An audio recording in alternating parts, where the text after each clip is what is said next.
to go ahead and call the October 9th, 2025 State Board of Education meeting to order. If you will, please join me in a moment of silence.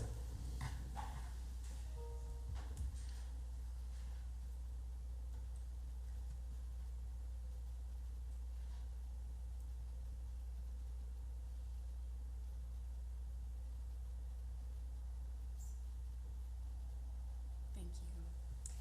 Okay, please join me in the Pledge of Allegiance. We'll stand.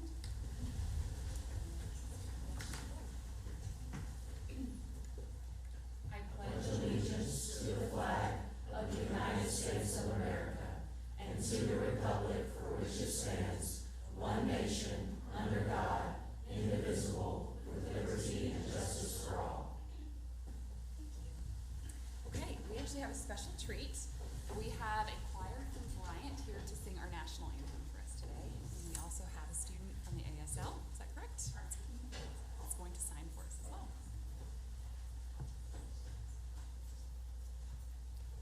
Please stand.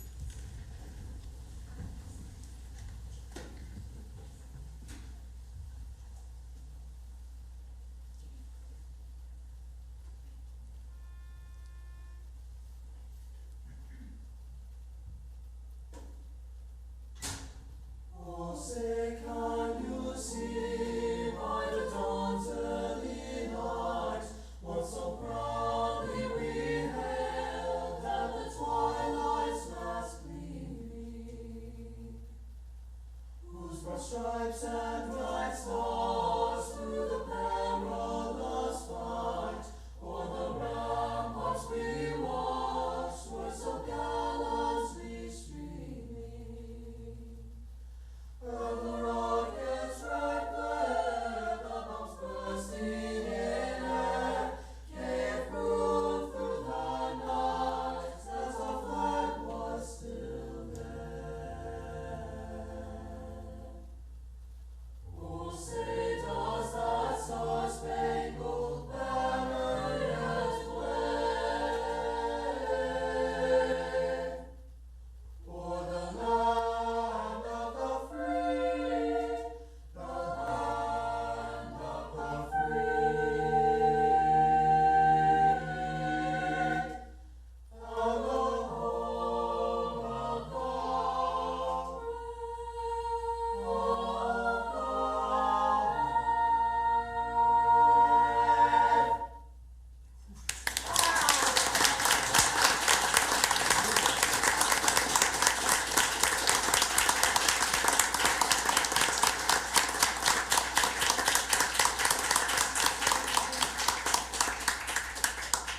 Now, would you like to talk about your choir?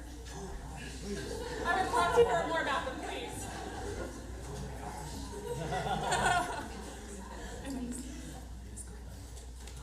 Hi. Tanner Oglesby, and I'm the director of choirs at Bryant Public Schools, and I will take any opportunity I can to talk about these kids because they're so special, as you can hear. We have about 200 kids in our choir program, and these are 8 singers from our top ensemble, many of them all-state singers, as you can hear. We're so thankful to be here today and represent Bryant and to represent our honorees from Bryant today. Thank you so much for having us. Thank you so much for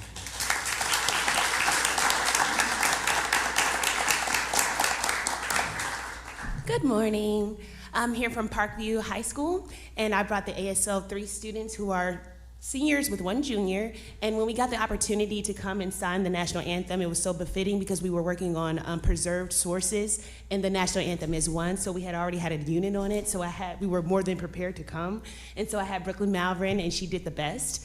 And so she happily accepted, and so we're here, and she did an amazing job, and we're just happy and thankful for you all to have us. Thank you. Thank you so much.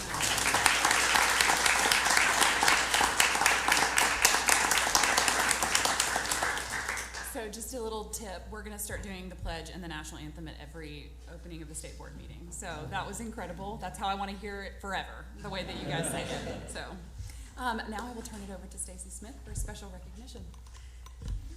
This is the best part of the board meeting, is getting to recognize our kids, and what a great way to start us off today. So today I'm going to ask you two to go ahead and stand. We have two students from Bryant. Both of these students, Marion Buda and Kennedy Torres, were selected from over 1,200 applicants to receive Air Force Flight Academy scholarships. Each of those was worth $27,000, correct? Yes, ma'am. Wow. Over the summer, Mr. Buda took his flight training at Purdue University, while Kennedy received her training at East Carolina University. These two young adults were the first in the Bryant School District to be awarded Air Force Flight Academy scholarships, and each has earned already their private pilot's license. Congratulations.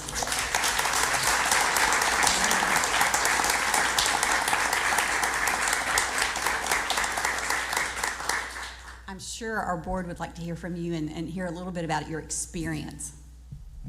Kennedy? For me, the Flight Academy experience was amazing, and getting the scholarship was the best honor I've had. It was unbelievable, the experience you get going and flying a plane and being able to do it by yourself. And you can get your private pilot license at the youngest age of 17, and it's amazing that I'm one of the youngest pilots in the world right now. Wow, that's amazing. That's amazing.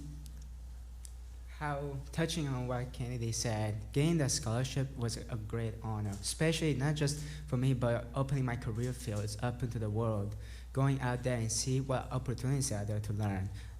That scholarship just locked in my choice of just becoming aviation. It just allowed me to pursue what I love the most, and just getting the opportunity of it. It's nothing like it, all paid for. Do you guys have any questions? So do either of you have, aviation in your family history, or is this just something, the passion that you stumbled across? And it sounds like it's amazing. I think it's wonderful to have an opportunity to do things that you love. For me, there was nobody in aviation in my family. I'll be the first to be a pilot overall. And just when I was from a young age traveling around, the planes just fascinated me, and just wanted to pursue more, give my dedication over to them. Mine is kind of the same as Marion. I don't have anybody in my family who's done aviation, but from a very young age, I've been fascinated by planes and the sky and everything, and it just feels like it is called to me. And That's great. Thank you. Ultimately, what kind of craft will you will you see yourself flying? Ultimately, as like a career, I'd like to fly for the airlines, but in the Air Force, I'd like to go fly the C-130s. For the longer goal, it would be the airlines also, but for the military-wise, my plan is to fly fighters for the Navy. Whatever they assign me to, I'll be happy. It's nice to visualize that. Way to go. Questions? Okay, well, we would love to get a picture with you, and then if y'all stick around, we'll do a picture with everybody else, okay?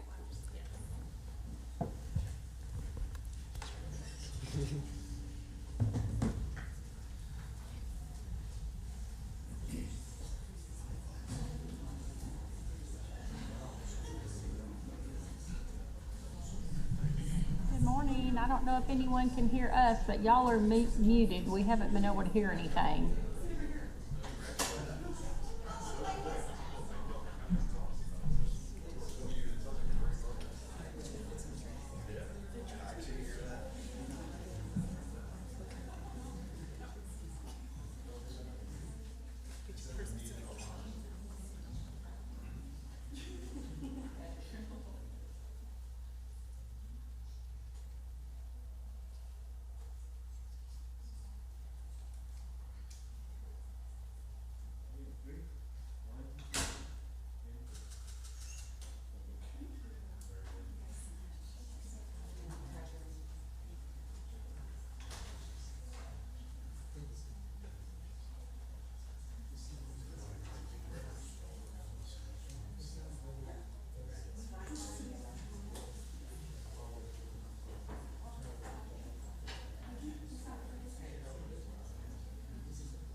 before we do, I want to take a moment to acknowledge our newest member of the board, Mr. David Peacock, down there on the end. He is representing the 1st Congressional District, and so we are so honored that you're here. I feel like the quality of people just keeps rising. So No pressure. no pressure at all, but we're so honored that you would serve with us. And I would just tell you, this is going to open up opportunities that are unbelievable and just some of the best of your life. So your voice is important, your vote is important, so there are no dumb questions, so feel free to always ask. Thank you very much. Appreciate it. All right, as we move on, are there any changes to the agenda? Hearing none. All right, so let's move on to our action agenda. First is the Poyen School District. So, Hope, is that you? We are looking for a standards of accreditation class size waiver, correct? That is correct. Good morning, Hope Worsham, Assistant Commissioner of Public School Accountability for the Department of Ed. I am here to present a waiver request from the Poyen School District for a standard of accreditation waiver for class size. The superintendent is on the Zoom today and is prepared to provide information regarding their request.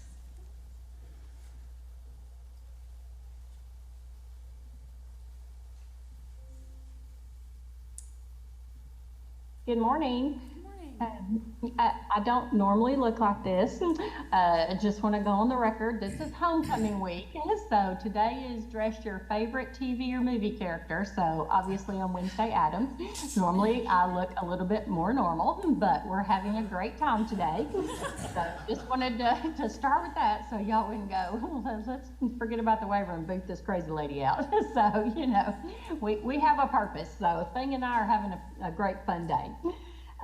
Our district, it's a blessing because we are, experiencing rapid growth. And so we are very thankful for that. We have approximately about 25 to 30 new students this year. And for a small rural school district, that has made quite the impact. Last year, we also gained about that same number of students. So from last year to this year, we're up about 66 students. So it's been a rapid process of growth, and so we're at like 566 right now, so we're very thankful for that. But with that comes making sure that we are putting our best and our brightest in the classroom.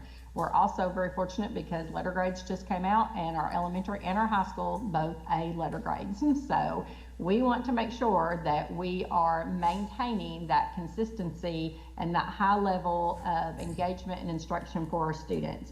So right now, each of our classes are over 2, but again, we want to make sure we have that highly effective teacher in there, that we are preserving that fidelity with our HQIM, providing consistent services for our students.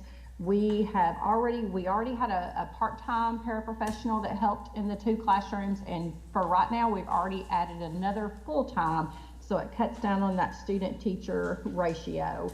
I am like this. I'm actually interviewing someone at 2 o'clock today that is graduating in December. So unless she runs for the door, we're hopeful that we will have someone that is high quality in place whenever we come back from Christmas break. But for right now, again, being a small district as administrators, this is my 17th year as a superintendent. I was a curriculum coordinator before that. So we are all very active in the classrooms, walkthroughs. I've covered in classrooms. I've helped in the 2nd grade classroom. You know, we're all just making sure we are a very strong PLC school. So our teachers are collaborating together. I'm in the PLCs every chance that I get. So I'm able to be in there and assist with that. Doing walkthroughs or making sure student engagement is happening in the classrooms. We're tracking our student growth on our benchmarks, our attendance, our behavior data, and then also, of course, getting feedback from our teachers and our parents. So until we can we don't just want a warm body. We want the best. We want a high quality educator in this classroom. And hopefully we will have that by January. So if y'all know of anyone that wants to be, part of Poyen School District, then have them contact us. I would love to talk to them. So that's kind of where we are right now. Are there any questions? I'll start. Ms. Keener, I think you're also on Zoom, so I wanted to acknowledge and start and see if you have any questions. Yes, good morning. Thank you. I am in Pittsburgh for a conference. I'm excited to join virtually. I did have a couple of questions. So first of all, congratulations on sort of bucking the trend of reduced enrollment. That's huge and exciting to hear. You mentioned that y'all have 2 second grade classrooms, and from what I could tell in the request, both are over 25 at this point? Yes, both are 2 over, yes. Both are 2 over. Okay, Yes. so the paraprofessionals that you have, I think you had one at one that's shared and then one that would be in one of the classrooms, or No, she is actually in both classrooms. So we're able to kind of work it out where the one that we share is kind of alternating with the one that's full-time for second grade, so that during all that core instruction, it's cutting down that student-teacher ratio, and there is someone in there. And of course, we are very strong in inclusion too, so our special ed teachers are also pushing in. So we have at least 2 to 3, licensed educators, they're in the classroom, and then also our paraprofessional that's in there. That's great. I appreciate the SPED teachers rolling in and working in the natural environment. I love it. Yes, me too. I am so pro inclusion. It's amazing. It's awesome. Well, given the sort of bucking the trend that you guys are increasing enrollment, I wonder what, of course I'm hesitant to do it for more than 1 year. I want to see that, I guess that the district is working to certify those teachers that are interested in that. Yes. You mentioned you're interviewing someone today, so are you considering splitting this into 3 classrooms? Yes, and kind of what we're looking to do, and also just on a side note, we are going to start the pre-educator program next year in our district. So love to grow your own. So I think that that's going to help as well with that. So what we kind of look to do is looking at our data, looking at that lowest 25% that we have.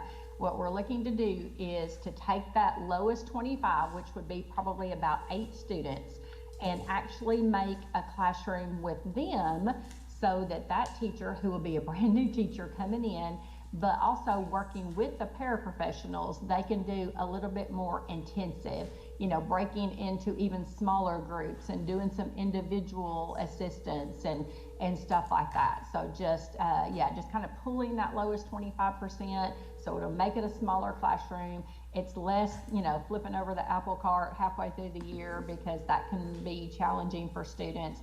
But I think that, kind of taking those that need a little bit more intensive instruction in a smaller group setting, that through our new teacher and our paraprofessionals and our inclusion, that we'll be able to do that. And so maybe I'm misunderstanding. I am a big believer in best practices and heterogeneous classrooms being the best place for all students. Yes.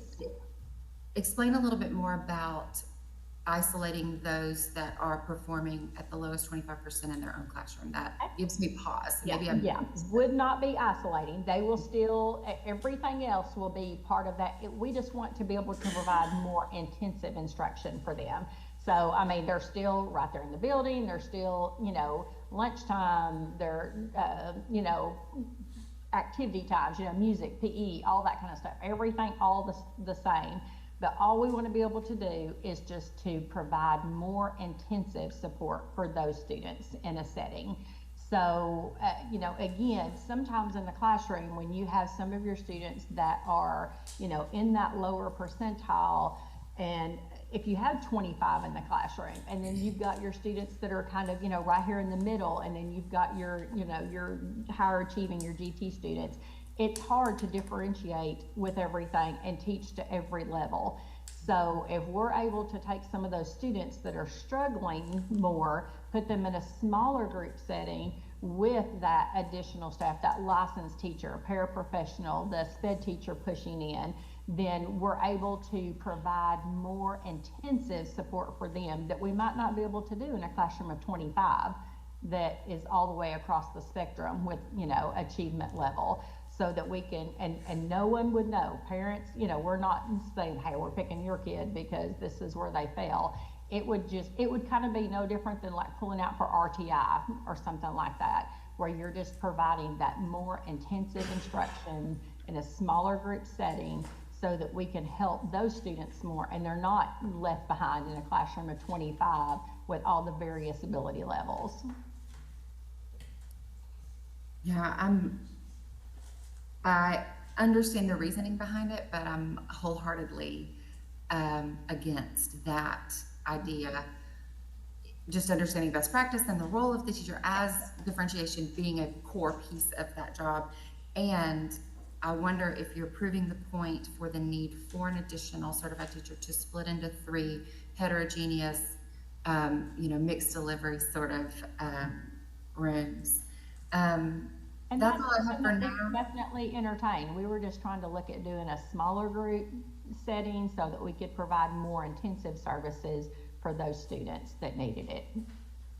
So we're flexible with that, because again, we haven't even hired anyone yet, so we've not set anything in stone with what will be done. Thank you. Ms. Woods, I'm going to pause for now and let someone else ask questions. Thank you. I'll start on my right. Mr. Henderson? Mr. Bragg? Nope. Mr. Wood? So I'm sorry if I'm just a little confused about some of the request here. So we have the second grade class who is large. There's, let's say, 54 students, right? And Yes. so you're asking for this waiver for 3 years to follow that particular class all the way through? I had actually gone back and modified that to just 1 year. Oh, okay. All Yes, right. yeah. Thank you for that. Mhm.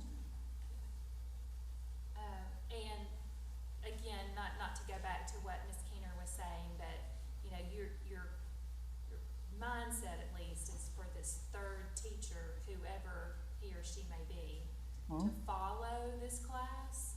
Yes. And Yes. then at least in your current thinking, it is then the lowest 25 percentile would be, or the lowest 25% would be kind of Just to finish out this year, just our second semester, yes.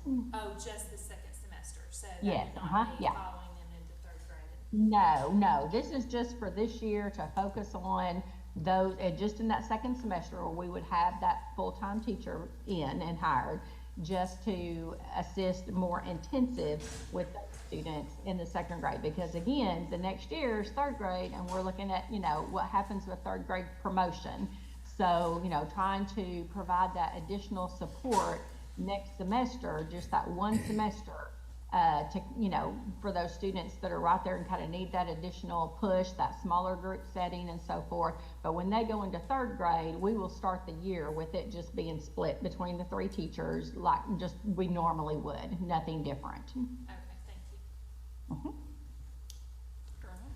I just want to make one clarification with my colleague Lee Keener.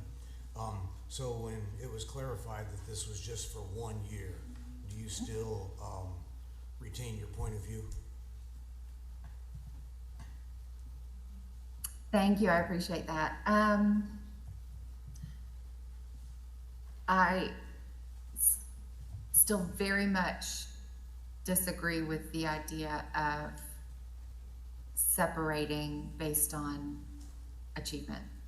I think, I don't, I think differentiation is a key role of every certified educator, and it gives me pause. I'm not quite settled on that point yet. I appreciate. And thank you. I just wanted your expertise and knowledge to inform this, and so I was just trying to determine whether it was based on numbers or differentiation. You've made that clear, and it's very helpful. Thank you. And even in a classroom of students that are in that percentile, there's still going to be differentiation, because some of the students are going to be on the lower end of that, and some might be right there, what we used to call the bubble students that would be right there in that area. So there's still going to have to be differentiation. It's kind of like the way we do RTI, because that's what you have to do with response to intervention, is take those students, look at what their need is, and then provide those services in that, smaller group setting. And so, we were kind of looking at taking that same approach to it for that one semester of being able to go in just like RTI and provide that more intensive support before those students went into 3rd grade and back into a regular setting. Dr. Abbott? Mr. Peacock? No? All right. If there are no more comments, then the floor is open for a motion. I move we accept the waiver. I have a motion by Mr. Bragg. Is there a second? I'll second. Second by Mr. Peacock. Okay. All in favor say aye. Aye. All opposed? Hearing none, motion passes. Thank you all very much. We plan to keep our A's and keep on teaching our kiddos. So, Thank you. Have a good day. thank you too. Bye-bye. All right, bye-bye. All right, next we have the waiver request by Westside Consolidated School District. Another standards of accreditation. Ms. Horsham. That's correct. So this is actually an Act 1240 waiver, which is requested for multiple years. The previous one was a 1-year request just for standards. This is a request for 2 standards, which is class size and teaching load for the Westside Consolidated School District. They have put on here 25-26 school year and going forward if approved. Typically we would approve these for 3 years, but that is a board discretion. And so Mr. George is here to speak to the school. This waiver request is to allow for some flexibility in their scheduling at their high school. And I'm going to hand it over to Mr. George to provide the information from the district. Thank you for having me once again. My name is Chris George. I'm the superintendent at Westside Consolidated in Jonesboro. My high school principal is unable to join us. She's been placed on medical leave. So I have been here the last 2 previous years for this same exact thing. So I am more than happy to discuss this. So what we're looking for, and I'll kind of explain our scheduling.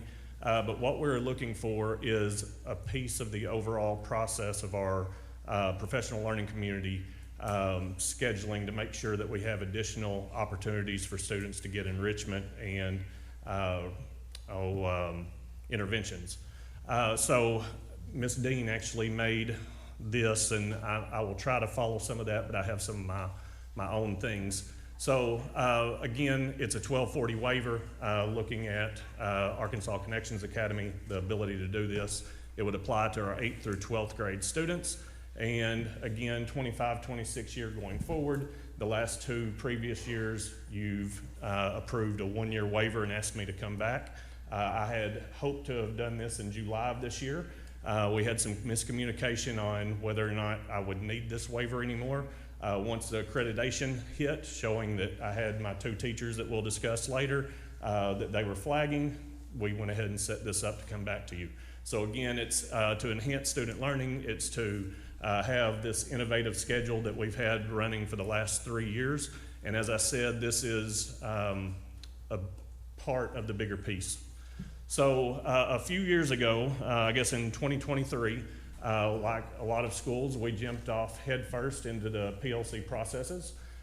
We took a group, which I was principal at the time, we took a group to White River School in Seattle. Actually, Sunday morning, we're leaving again. I'll be going with another group of our teachers, so this will be our 3rd group that we've sent through. When we went to that, we really started to try to figure out how we could get more time for our kids. Probably you would consider it a tier 2 level support for our students to have more intervention or enrichment time. So our high school has used an AB block schedule going on 10 years now. Part of the change that we made prior to us going into this PLC process, we had AB, AB, AB, AB, and it just flowed. So our teachers essentially saw their classes 5 times over 2 weeks, 90-minute periods. 4th and 5th block is 45 to 50 minutes. Once we started looking at trying to make sure that each teacher saw each kid a similar time each week, we moved to where our Fridays, we have what we call Fast Friday. Every class meets for 45 minutes. So, and this is where we have the problem with the class load. So Mondays and Wednesday are A days, Tuesday and Thursdays are B day, Friday, every one of those classes meet. So as you can see, here is our schedule, how that lines out. Again, 90-minute blocks for 1 through 3 on the AB schedule. 4th and 5th are 45-minute blocks. So each teacher sees each kid 3 times a week. And again, that took away the opportunity to see one kid more than the other during that 2-week span.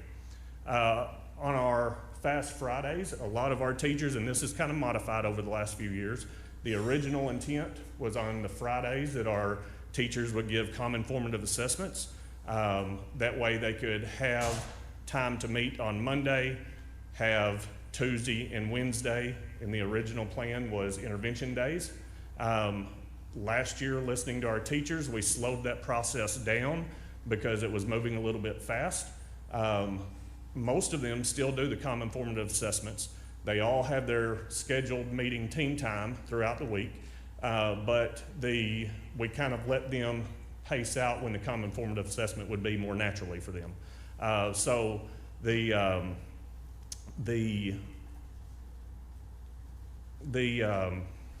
time that the teachers have with the interventions, we actually added a day last year.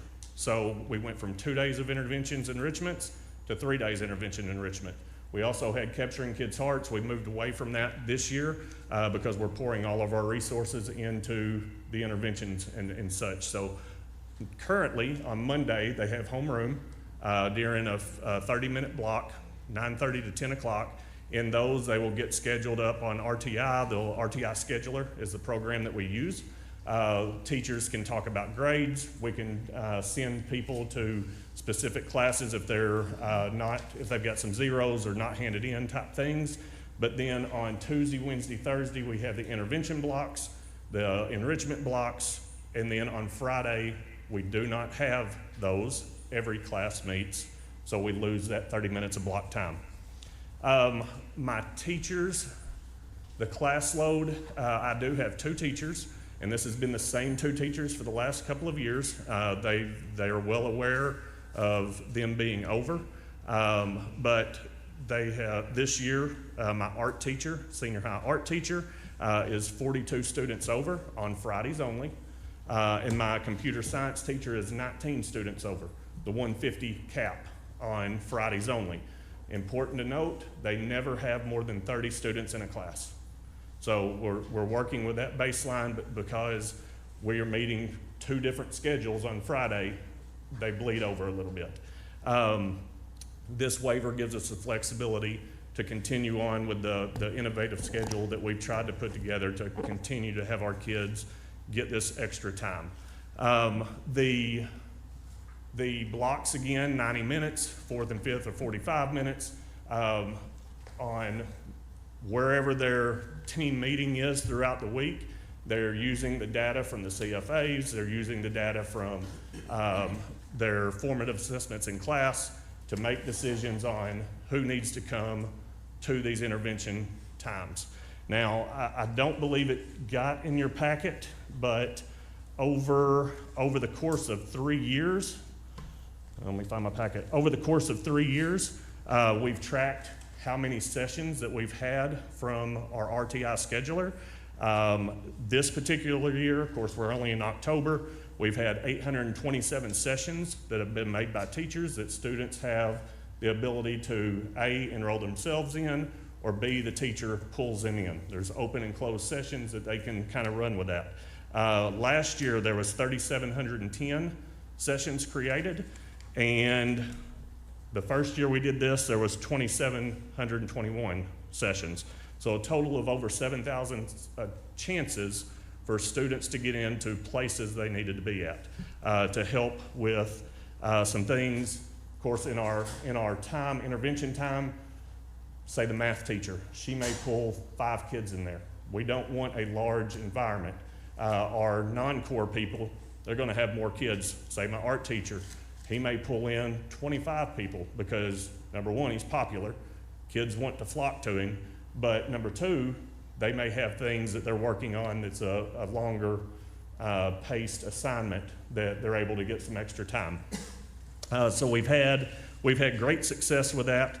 As far as our school district data, high school, we're a C school.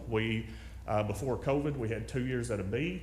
When we came back from COVID, we've been, up until this year when some point values changed and stuff, we were a C. We were increasing each year. This year, we still fall in that middle level C situation.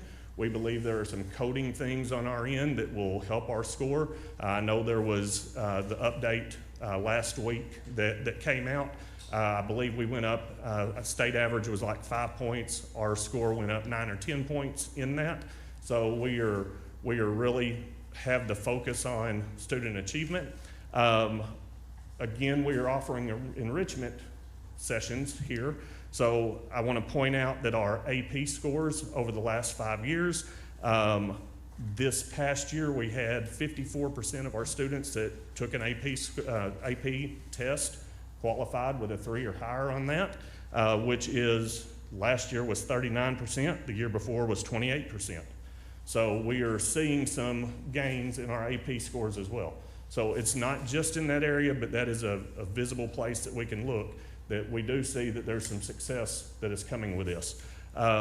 Everything that we have done is data driven in this process, and I will say that last year when I was here, one of the questions, not necessarily particular to the waiver, we have seniors who are on campus, they get what they need, they may leave school.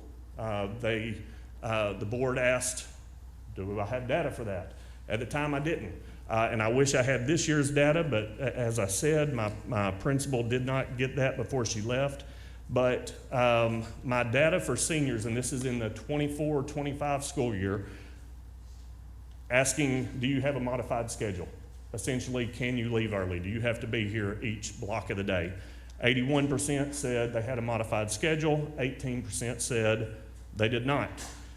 Did you arrive late or early on A days? 31%, 46% said they arrived late or early on A days. B days was 25% and 44%. And then currently, what a days do you attend? 84% was both A and B days. So we don't have kids that are just not coming one day a week. And 9% was one day or other. And what are you doing on those days? And 43% go to work. We are a working class community. A lot of our kids have to help their parents pay for different things that they need. 64%, they have the credits that they need. But there's also the vast majority of these kids, they're either going to work, as I said, or they're going and taking college classes on site at Arkansas State, or they are going home and doing, it's not a concurrent class. My son, for instance, takes college concurrent classes sitting at school in the computer lab, but if it's not a concurrent situation, they're on their own time and they're building college credit virtually at home. So they've got that option of how they want to build things. So we're not just not having people there. There's 18% or so of our people who are just, I don't know what they do. But again, that was last year's data. So with all of that, I appreciate your time. I'm happy to take any kind of questions. But again, this is two teachers. They understand that they've been notified 3 years that they have a few students over.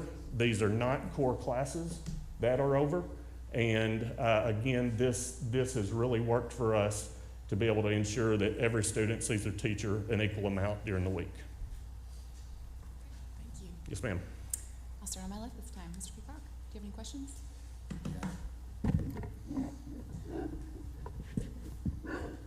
Sorry, this is the first time I've asked questions sitting here. That's okay. Welcome to the board. And I apologize, I had feedback somehow through my system, so I'll fix that going forward. First off, I'm very familiar with Westside. It's a great school. Y'all do a great job, so congratulations on that. Is there an alternate path instead of a waiver that would allow you to, the teachers to have 150, to exceed the 150 students a day? There's a small amount. I've got some guidance on how to figure that out. I believe one teacher would be $2,500 maybe. The other teacher would be about $1,500. And again, that is something that we've come here the last couple of years. That question has been asked, answered.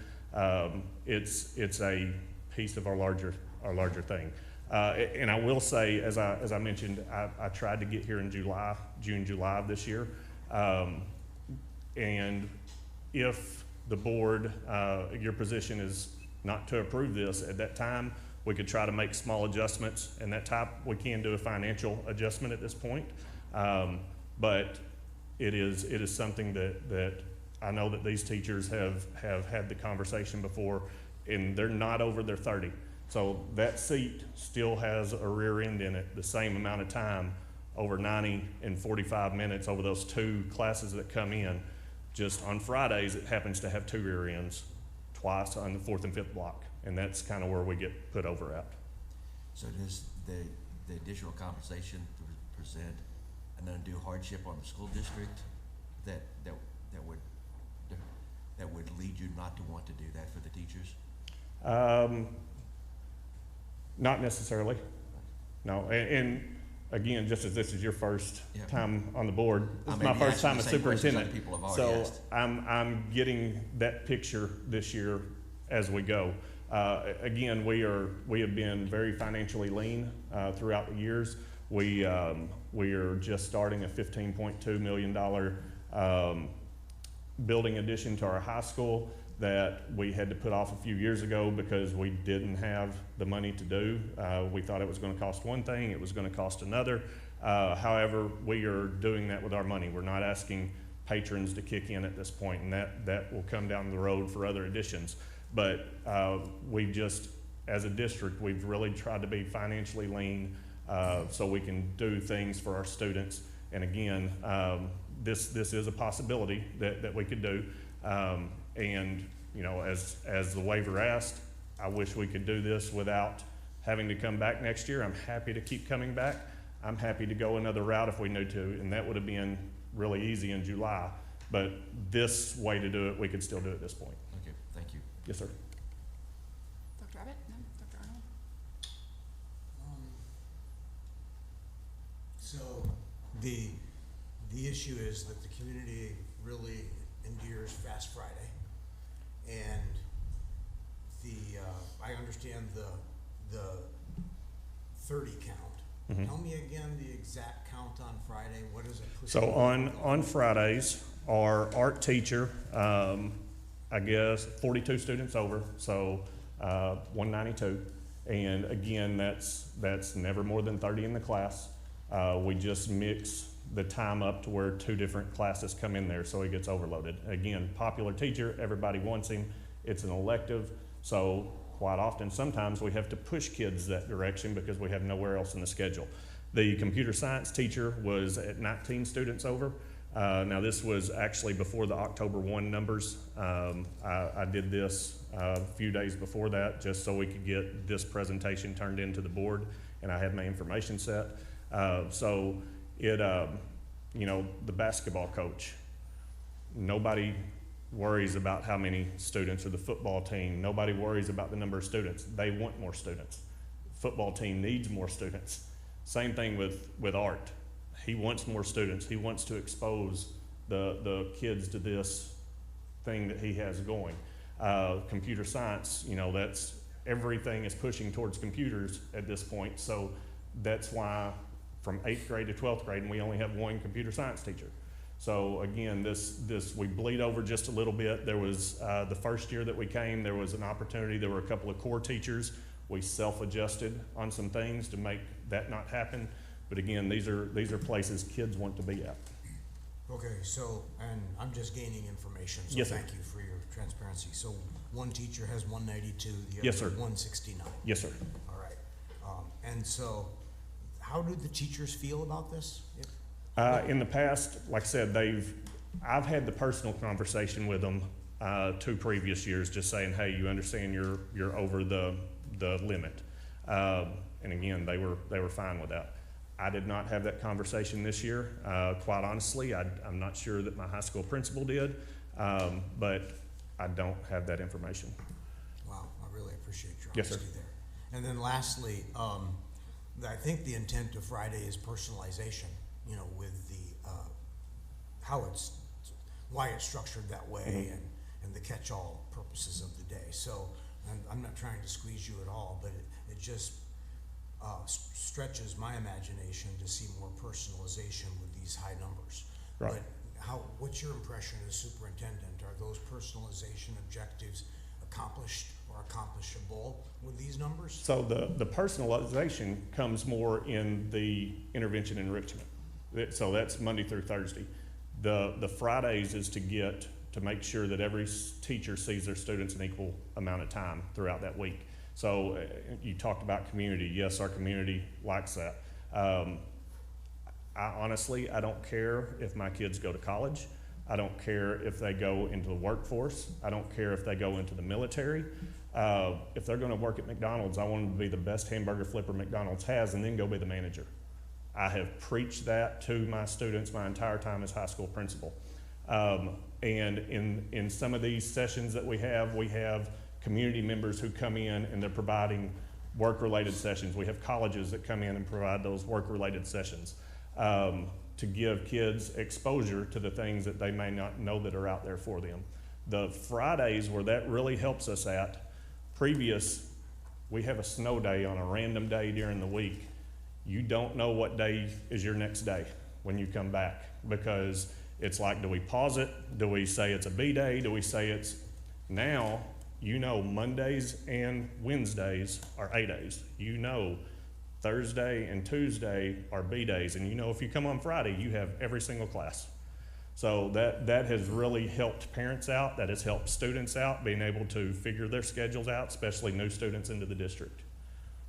Dr. George, thank you for your frankness. I wish I was a doctor, but I don't ever foresee that I ever go back to school again.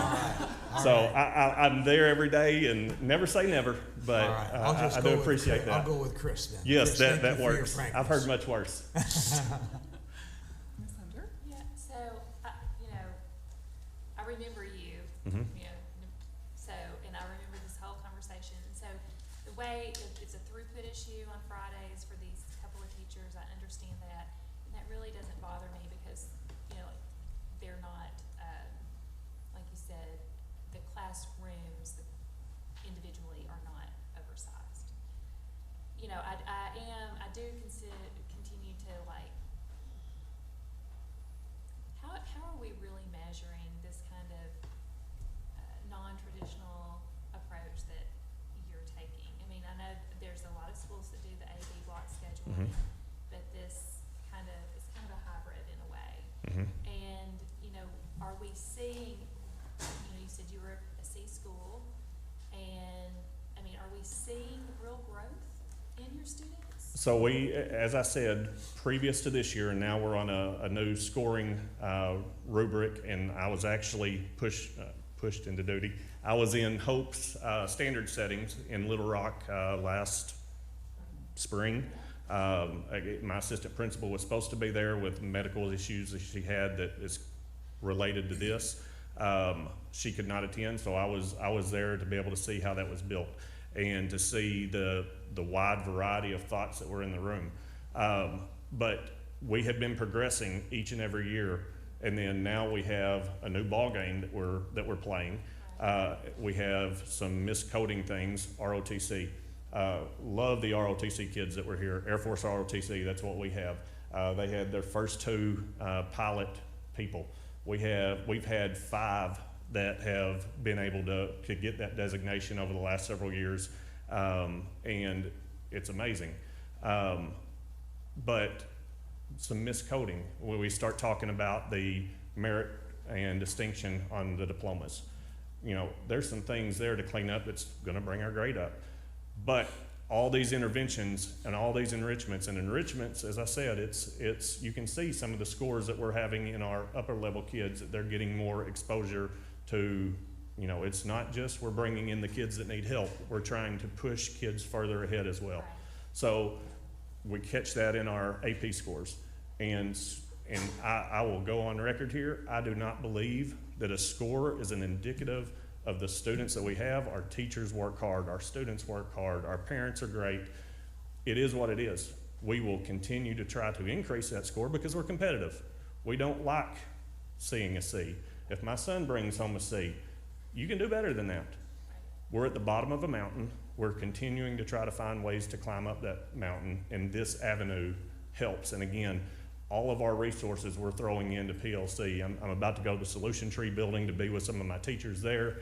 And again, we're going to White River. We're trying to get as much exposure to different levels of our teaching population as we can, so they can start bringing that magic into their grade level classrooms. And so this begins in 8th grade, right? This particular thing, yes. Yeah. We're an 8 through 12 building at our high school. And so when 8th graders come to us, they fall under this block schedule with a Fast Friday. And I know the question was, does the community like it? Do the students like it? Students like it. And of course, some don't know any difference, Yeah. because they, as I said, this has been going for like 10 years. So it was before I was assistant principal. I think this is my 9th year of administration. I will say that through the course of the last 3 years I've been here with you, as I said, we try to run a really lean operation. So if we tried to go back to the standard 7 period a day, like what we had, we're gonna fall under this situation, because what we essentially have here is an 8 period day on Fridays. So we would have to hire more teachers. We would have to do the things. So this block schedule, I don't know the reason it was originally built, but it is something that our students, you don't like math, then guess what? You might only see that math teacher every other day. But you also have, if you're not doing so well in that, you also have the opportunity to go to that math teacher during those other intervention times, and you not quite get it from that teacher. We've selectively, especially in our 8th grade and Algebra 1, we've got 2 teachers that kind of split the load. You don't get it from this one, you can get pulled in intervention to this one and maybe hear it a little bit differently. Thank you. Yes, ma'am. Mr. Wood? Mr. George, welcome back. I too remember you, and I like you a lot. I appreciate you coming down here. You're very competent, and you're a great representative of your school district, and you present good information. I am a little critical of block schedulings. There are 2 things that I've grown to hate, and that is AB block scheduling and 4-day school weeks. Yes, sir. I think they're both of the devil. I completely agree with the 4-day. I don't understand how anybody can look at performance and say we can get better coming 1 day less a week. Yeah. A few years ago, one motivation for us choicing our student from one school to another was because the school that we left had a AB block schedule. You can imagine my annoyance when the school we got to adopted an AB block schedule, and the school we left went back to a traditional 7 or 8 period day. I'm curious, what like evidence do you have that AB block scheduling is effective academically for students? I will tell you, like I told you last year when you asked me how many students go home and play Xbox, I don't have that. Yeah. I can try to get that. And as I did, I was prepared last year getting those numbers. And y'all had also mentioned coming into my district and walking around and seeing the things that we've done. Yes, and we would always welcome you. I wanted that information to be able to give to you specifically and say, hey, this is where our kids are at and what our kids were doing. And you know, and as I said, that block schedule, especially for the senior, graduation requirements, we require as a district 2 additional credits over the top of what the state requires. But in this block scheduling, we have the opportunity to gain credits a little bit quicker. So when you have a senior who gets there, again, they can start these college credits, they can start going to work, it allows a little bit more flexibility on that. Back in the day, we did a 7-period schedule. You had, I guess it was 7th block, there was work study that students could go out to go get a job at that point. But this offers a little bit more flexibility down the line to our 11th grade student who we can still offer that work study to, but we know that we're gonna be able to get their credits by the time they're a senior. So that's studies on which is best. No, we've not done that. We've just seen that this has worked in our school district. And Mr. Wood, just because it's educational jargon, as Lisa pointed out, it's a hybrid block schedule that's being presented here. Sure. And so there is such a thing as ABA on Friday. And that's what we had before this whole process started, was it just went into infinity, AB. Yeah. And we were missing a class. So the math kid on 1 week is only gonna see their teacher twice. The next week they would see them 3 times. So that has, the minutes that our students are seeing their teachers, they're equal. We're above the number of minutes that we need to have district-wide on our calendars and all that kind of stuff. But again, our middle school, they're starting to go to a version to be able to work in some of their intervention stuff. It allows some flexibility in that as well. Is your middle school on an AB block as well? Their 5th and 6th grade have not been. Mr. Allen, my principal, is looking at possibly 7th grade.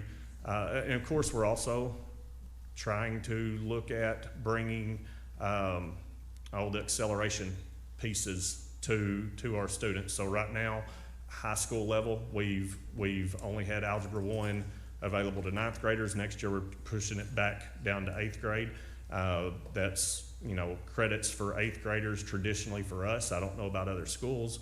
We would have a kid take a credit in 8th grade, they're not mature enough, and then it blew an honor graduate thing 4 years down the line, 5 years down the line. So, but that is something with the new standards of scoring and things that we've got to look at, and everything is data driven, and we're trying to make best decision everything we do for our kids, and this one has worked. Yeah, well, I'll push back just a little bit. It doesn't sound like it's data driven, because you don't. I understand what you're saying. Yes, sir. But I welcome it, and I'm not picking on you at all. Yes, sir. You're not the only person to come and not be able to provide evidence Yes, that sir. AB blocks are better academically for students. I truly just wonder, what is the purpose of this phenomenon? And you said you don't know why they adopted it 9 or 10 years ago. I suspect it's budgeting. I don't know, but you're here asking, because you've got 42 kids on Friday, you got 42 too many kids on Friday, Right. and it's gonna cost a little more money if that teacher were to be paid for those. And so I suspect that it's financial. I don't know. It but- very well could have been, and I was middle school dean of students at the time. I did not have a seat at that table, Yeah. so I don't know the conversations that went into it. I just maintain that I don't think that kids, certainly middle school students, but even high school students, can maintain good focus for 90 minutes in math or science or, dense topics. And I think we're expecting a lot of kids to succeed in that environment. I think college kids struggle with that on Tuesdays and Thursdays. And I would say science specifically, there is a great opportunity, and our teachers do a pretty good job at it, that they've got 45 minutes, say, of direct instruction, and then they've got 45 minutes of lab or whatever it is, so you're able to get that in. This is not intended to be double the amount of time to give out more worksheets. So that 45-minute class that they have, so in the modified block that we do, the 4th period math class, that teacher is teaching the same material over 2 days as they are teaching that same level on the other day. I completely understand what you're saying. And I just, go ahead, sir. No. Well, I would just want to make sure that also the intent of this isn't really to vote on block scheduling or not. It's to vote on Fast Fridays and the overload, and considering the alternatives of either more pay or it's fair or not to the teachers, how they feel. And so, but because we could have a forum on block scheduling versus the 7 period. So I just wanted to make sure before I vote, I know what the issue is, and for me, it still comes back down to numbers on Friday. And I will say, Mr. Wood, I completely respect what you're asking me, and I don't have it. And like I've tried, you asked the question last year, and you were the one that threw the most questions at me the first year. I'm happy with that, and I understand that. I try to find what I'm asked of going forward. So this would. I would welcome anything that enlightens me on the value of block scheduling. I know that we're not voting on block scheduling, and this is about Friday, but block scheduling is a critical reason why you're here. That's why I bring it up in this discussion. So let's talk about Friday and the waiver request and the alternative that was mentioned a minute ago. $4,000 a year. It would cost you to pay these 2 teachers under the other alternative. You don't have $4,000 to pay the teachers extra? Yes, I do. And I am in more of a position to know that now more than ever, as I was previous. And again, this is not devaluing the teacher. This is putting value to the process that we are trying to get more kids, quite honestly, into their classrooms on these days, because I want these teachers to see their kids the same amount that the other teacher gets to see them. And it's again, I go back to the coaches and those type of classes. The art is not the English. Now, that's not saying that the art can't do something to help with the reading. That is saying that these kinds of classes should draw more people to them. And it's just we don't have the staff to take on that load at this point. But yes, we could feasibly do that. All right. I'm gonna vote no on the waiver request because I would prefer you to take the route that pays the teachers a little more money for the extra work that they're doing. It's not a rejection of your Fast Friday. I like your Fast Friday. I like the tweaks you've made to it this year. I feel like you've given it a little more stake, and so I like what you're doing. I'm going to vote no, honestly, for the teachers. And I completely respect that. Yes, sir. A little more. Yes, sir. For the work. That's all I got. And that was good, thank you, because I was hoping that we could get to that point as well. That does relate then to the question of overload and what the recompense for that is. And that seems to really take care of it short term, and then these broader issues for later on. So thank you for narrowing our discussion to that, Jeff. So, please. Well, I mean, just kind of we are not here to debate block scheduling or anything like that, but my question to Ms. Smith is, I mean, and we study 4 days, 4 day, 5 day, have there been studies around block scheduling? There's a mix of studies out there, but we'd be happy to pull some of the most recent data and see what we see on that. I think the clarification that I wanted was when we were talking about the art teacher and that she has 192 students, he is giving currently 192 students grades throughout the week. They have 192. It's not just on Friday, right? They have 192 students assigned to them for AB, or is it just on Friday? He has 192 students assigned to him on, and I don't have that number with me, but on, say, Monday and Wednesday, he may have 142. And on Thursday and Friday, he may have 140, whatever. He's never going to hit that number on Monday, Tuesday, Wednesday, Thursday. Friday, because he is essentially seeing more classes, 45 minutes as opposed to the 90. Right. And again, back to the seat. But his personal caseload for grading, giving feedback is 192 kids. Yes, and as I said at whatever point, it was the intent was originally common formative assessments, not really doing new teaching during those days, get your students in, be able to map out a plan for the next week of what was going to happen. Now, we've listened to our teachers, and some of them would rather have that 45-minute time to do some things and more naturally place the assessments elsewhere. Right.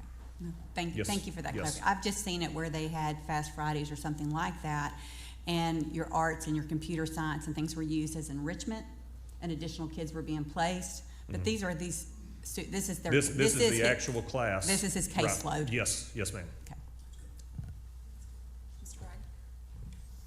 The extra class, is this a curriculum that they've already taught that day, or does it require extra prep? Is it Are we talking about? The Friday. The Friday, well, the Friday is they're continuing with curriculum that they've already taught. They can give unit tests, they can give formative, quick snapshots of things. They could give, the summative stuff. But, and again, that was the original intent, but the pacing of different things was not conducive to how the teachers were doing it. And we've really listened to our teachers throughout this process of we know we want to grow in this direction. I need your help to make this beneficial to you. So that's teacher input, but yes, this is could be considered an additional class throughout that day, but it's the same. You just see the student for 45 minutes. So it's not really requiring additional prep? Not necessarily, no. Okay. No, sir. I guess I'm a little confused over the pay part. The waiver is strictly to allow the student numbers. To go over 150, and it would be for that Friday only. The pay is not relevant to the waiver? The pay, to my understanding, is a way around asking for the waiver. There's- And there's a formula, Brooke has sent me that I've kind of plugged in, that we would look at I think there's 36 or 37 Fridays in the year that we would plug this formula in, and that's kind of where I got my numbers on the pay. There's legislation out there that allows a teacher in secondary to have a caseload of 150 if the district provides additional compensation. Okay. And so if they get the waiver from having 150, they don't have to compensate. And the waiver, the 1240 waiver, is based on the charter school that is able to do that without the additional.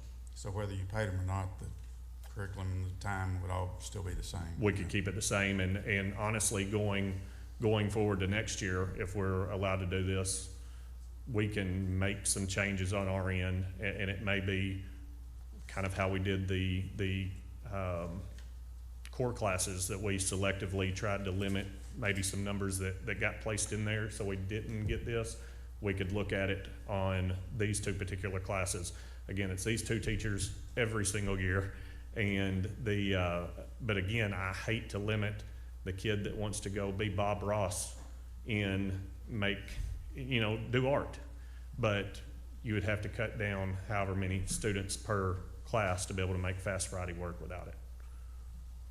So if you didn't have the waiver today, you would have to start paying them? I would get the approval I'd need to get the approval from my board to do that. Okay. Thank you. Yes. So, is it fair to say that if you begin the compensation, if you go the compensation route, then you don't have to come back here? I believe so. I think yes. that's my biggest issue with this whole thing, is we keep coming back for the same Mhm. issue, and there's an easy solve for it. Okay. Mr. Henderson, though, I asked you a question. Yeah, obviously a very popular topic this morning. Mr. George, appreciate your presentation. I too have been here the last couple of years when you presented. One thing that I particularly was hoping to hear more of is the data. I mean, weekly, the department teams are meeting with principals, assistant principals. Monthly, there's a PLC meeting on the district level. And I was hoping to see, obviously, more data, or hear more data information. And when you think about that, when you vote, you want to vote on the tangibles. And it's hard to phantomly vote on what you can't see or hear. Right, and I'll say, so weekly are K-12, pre-K-12, or pre-K does it as well. They have their team meetings where they're talking about the things that they've went through that week and where they want to assess and that type of thing.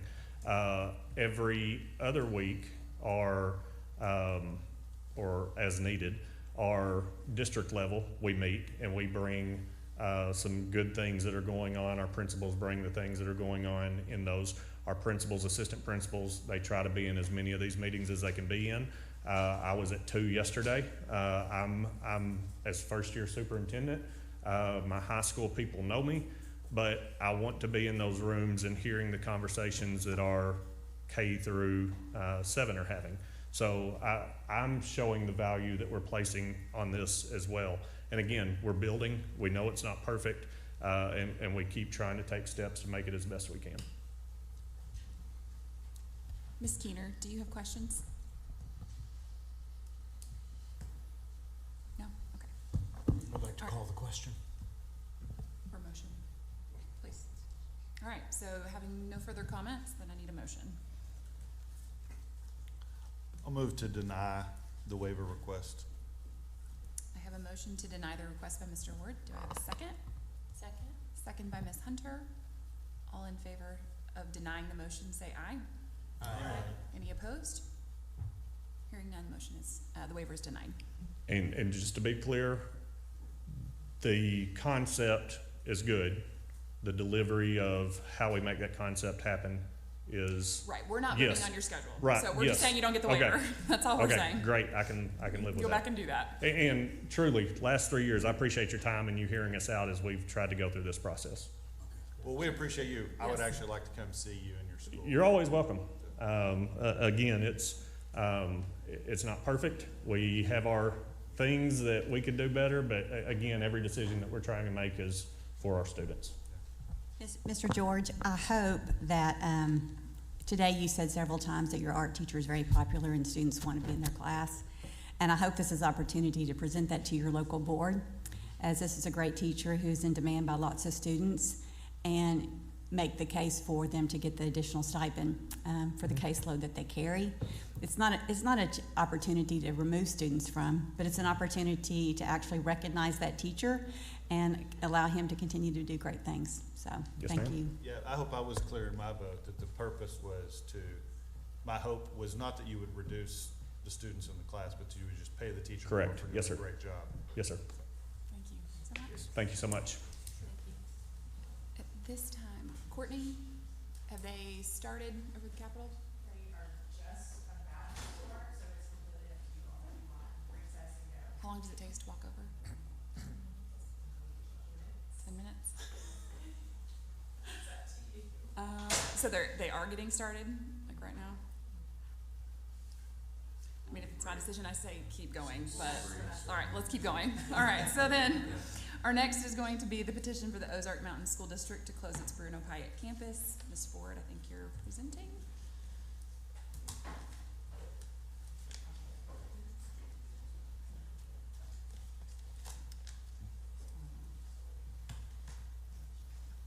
We're actually going to have our legal team present, Mr. if that's Schultz, okay. So that's yeah, fine. Mr. Schultz will be coming up. Good morning. Good morning. Thank you, ladies and gentlemen of the board. This is pretty simple. I know we took care of one of these not too long ago, but this is a situation where there are certain school districts classified as isolated school districts, or isolated schools within a school district.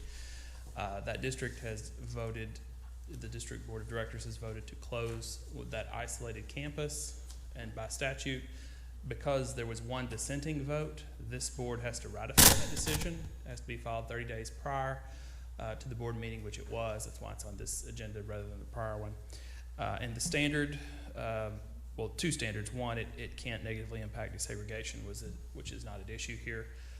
Number two, the state board shall only approve a motion to close an isolated school district or part thereof if the closure is in the best interest of the students of the school district as a whole. So if there are no questions of me, I'll turn it over to the district and they'll present to you.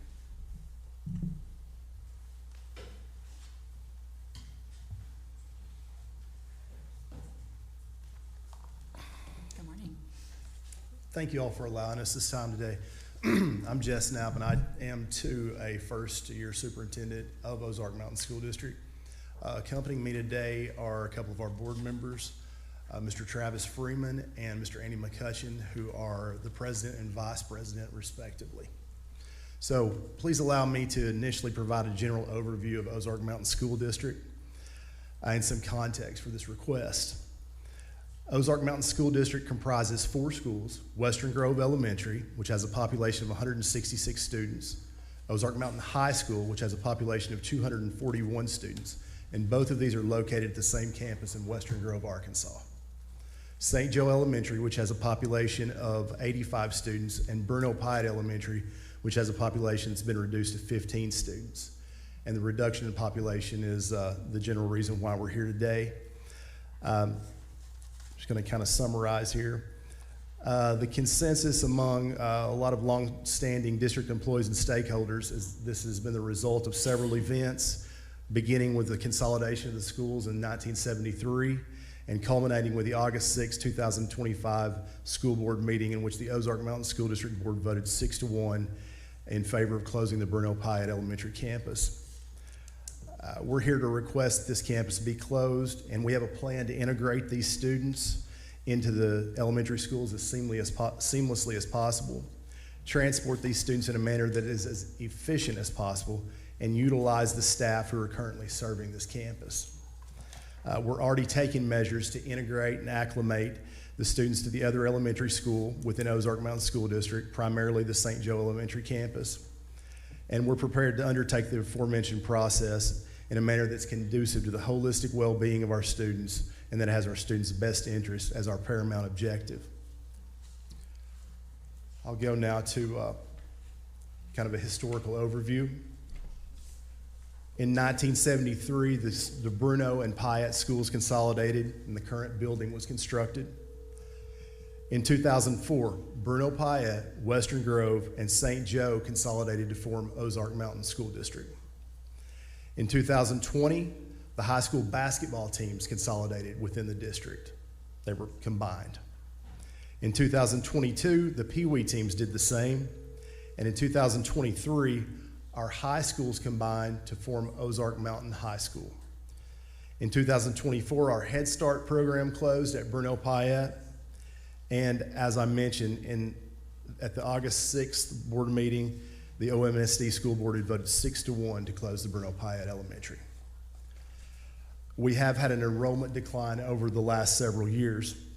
Our current enrollment's 15 students, and some of the data that we presented is a projection of 17 students, so let me just clarify that. In 2022 and 23, we had a total of 158 students. That's when we still had an elementary and a high school at Bruno Pyatt. In 2023-24, we had 57 elementary students. In 24-25, 27 elementary students, and that's dwindled to the current population of 15 students. We serve students in grades 1st through 4th, and we have 9 students in first through 5th grade. We serve students in 1st through 5th grade. We have a combined class of grades 1 through 3 where we have 9 students, and we have a combined class of grades 4 through 5 where we have 6 students. We're staffing 2 full-time teachers and 1 part-time sped teacher at this point as far as certified staffing goes. In Ozark Mountain School District, we do have letter grades of B across the board except for Western Grove Elementary, which has a letter grade of C. The simulated letter grade for Bruno Pyatt was a B. These students will also be introduced into an elementary school that has a B grade as well. Financial realities, our expenses above revenue in the year of 25, we were $631,541 above revenue, and we're projected to be $315,878 above revenue this year due to the cuts that we've made. We don't have a dean of students there now. We have a principal serving both campuses. As I mentioned, we've reduced our staff. We do have a mold issue, which is primarily contained to the basement. We've made sure that we've taken all of the safety precautions as far as our students go, but this is an area that we use as a safe room, so that is a concern. As far as transportation and safety routes go, we're prepared to transport these students in as minimal a time as possible. The most that the time that will be added to the current routes is 20 minutes, and that could be reduced a little bit with the paving of a county road. We're already transporting meals there, so that's something that won't change. We are prepared to reassign our staff. We're actually exceeding maximum capacity in 3 classes at Western Grove, and we've scheduled to accommodate those needs, but we can definitely use these teachers, and we have a plan to do so. So, you know, in sum, you know, this isn't really financially responsible to continue this campus, and as we indicated, it was almost a unanimous vote to close, and so that's why we're here, is just to present our case and petition for the closing of this campus. Thank you. Mr. Henderson? You mentioned transportation, 20 minutes. When you're running those routes, are we talking about the 2 routes, 1 bus, or are we talking about several buses? I'm just curious to know Yes, sir. what the logistics look like. Our current routes, the first route, elementary students are only on that bus for a duration of 15 minutes. So we would be adding 20 minutes to that time. Okay. The second route, elementary students are only on that route for 32 minutes duration. So it would add 20 minutes to that one as well. We do have 5 students who are transported by parents currently, and that arrangement would continue. We've been very transparent with our stakeholders about this, and they're all privy to the fact that this could be something that is likely to happen. So we've communicated with them about everything that we could think of. In regards to geographics, how far approximately are the schools? Bruno Payette is 17 miles from St. Joe. After a local county road is paved, that's going to take 3 to 4 miles off of that route. Sir? Is that gonna happen, the paving of the road? Yes, ma'am. They've indicated to us that it will. Okay. Yeah. Mr. Bragg? Mr. Wood? I don't have any questions. These questions are difficult for any community, but the numbers are just overwhelming to me. 14 students costing $630,000 per campus at $45,000 per student. Yes, sir. That tells the whole story to me. Yes. So I'll support it. Ms. Keener? Do you have any questions? No? All right, Ms. Hunter? So just one point of clarity, and I think you addressed it, just Yes, want, this transition is not gonna create any kind of, overage on the teacher-student ratios, or No, ma'am. No. teachers will transition. The majority of these will be going to St. Joe, and we have plenty of space and teacher capacity to accommodate those needs. Okay, thank you. Yes, ma'am. Nope, clear for me. I kind of agree with Mr. Wood so far. I did one point of clarification. I haven't heard yet, like, what the board member who voted against it, what his concern was, and then I would love to hear, just the concerns of the community, if you've heard any. Very few. I mean, there has been some resistance, I think mostly out of just loyalty and allegiance to their alma mater. Yeah. Yes, sir.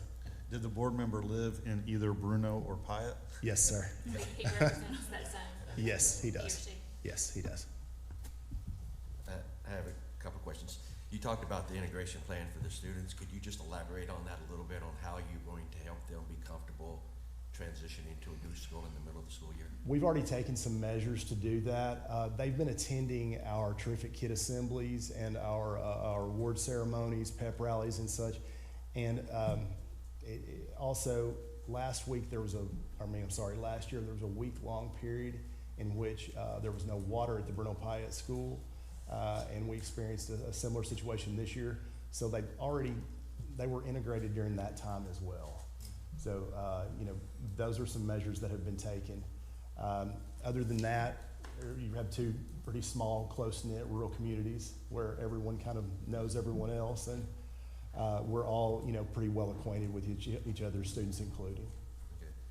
The second question, you talked a lot about the cost.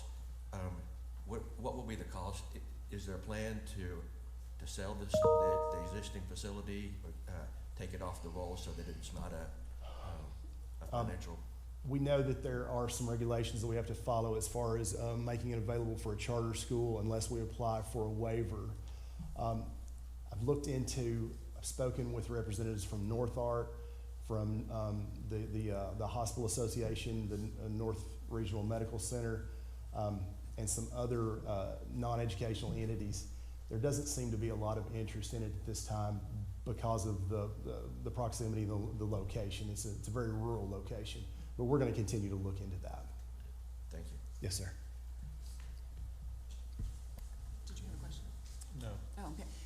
So my one question, was there any thought to moving them over at semester, letting them finish out the semester and then moving over? That's our plan. That is the plan, okay. Yes, ma'am. Excellent. Yes. I don't have anything else. Okay. Does anybody have a motion? I move to approve the petition. Okay, I have a motion by Dr. Abbott to approve the petition. Do I have a second? Second. Seconded by Dr. Arnold. All in favor say aye. Aye. Any opposed? Hearing none, motion passes. Thank you. I just want to make one comment. Yes, I'm so ma'am. impressed with the approach and the sensitivity that you've taken, you and your entire team have taken on this. I know it can be kind of uncomfortable in the community, but it seems like y'all have taken great care. So I appreciate that. Thank you, ma'am. I appreciate that. Thank you all. Good day. Good luck. Thanks. Okay, and I think our last action item is approving the 2026 State Board of Education meeting dates. Not much of a presentation, but as you know by law, you all are required to set your meeting dates for the next year. We've stuck with the standard second Thursday of the month, but if you have any questions, I'm happy to answer. So I have a question, just Yes. maybe not for this round. It's fine. But, is there a requirement that we meet every month? No, there's not. It is entirely up to you all, the frequency. There are some occasions where, let's say you met every other month on a regular basis, we might have to call a special meeting to meet certain timelines of things, but that would be occasional, not necessary to be every month. Understood, thank you. Motion to approve the dates. Make a motion to approve.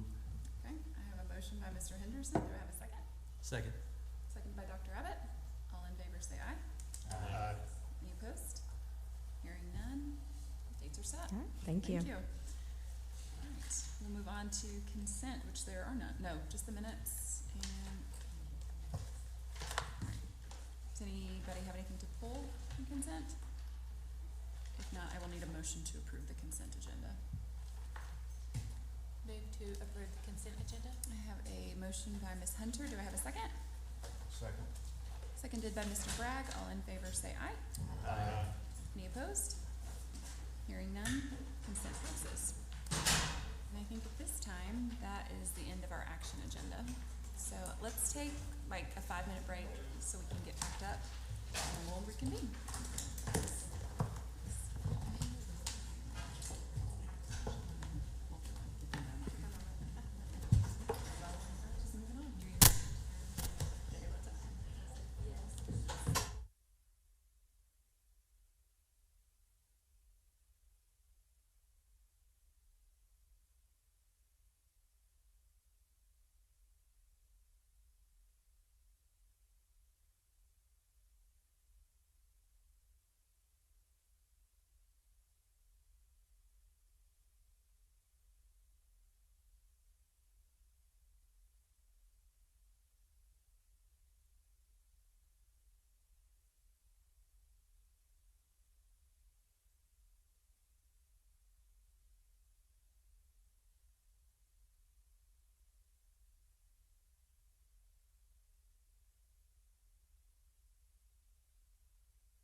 I stood in the hall and wanted, but as a result, I lost some hearing. But that's okay. That's okay.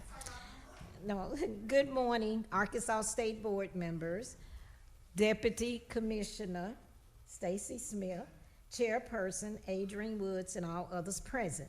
As you know, I am Charlene Wright, a Pine Bluff School District stakeholder, and appreciates the opportunity to present public comments. Our district accepted the will of the Arkansas Department of Education to allow the Pine Bluff School District to maintain its appointed limited board, contrary to Act 633 and 2023. We have accepted Act 503 and Act 90 in 2025 to mandate Pine Bluff School District to elect 4 board of directors in spring 2026 and to have public comment at each board meeting. Our belief is that Pine Bluff School Board and administration is intentionally defying and failing to comply with Act 503, Senate Bill 1724, to mislead and deny the Pine Bluff School District residents their lawful rights to elect 4 board of directors in March 2026. We are being denied transparency by the administration to publish correct election correspondence using the Arkansas School Boards Association guidance for holding elections in 2026 and 28 according to Act 503.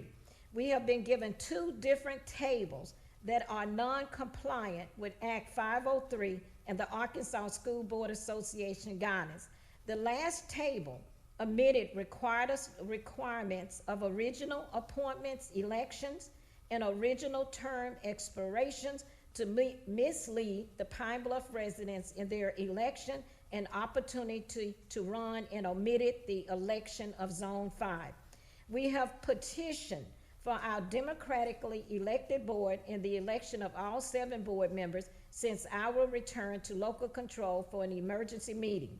And we felt that our election in spring 2026 would be a lifeline for our efforts to complete local control with democratically elected board members of a total of 6, with 2 elected in 2024 and 4 elected in 2026. We solicit you to assist the Pine Bluff School District to obtain our right to 4 elections in March 2026 according to Act 503, Senate Bill 1724, with our residents having only 34 days remaining to circulate and return petitions. Again, thank you for allowing me to have public comment.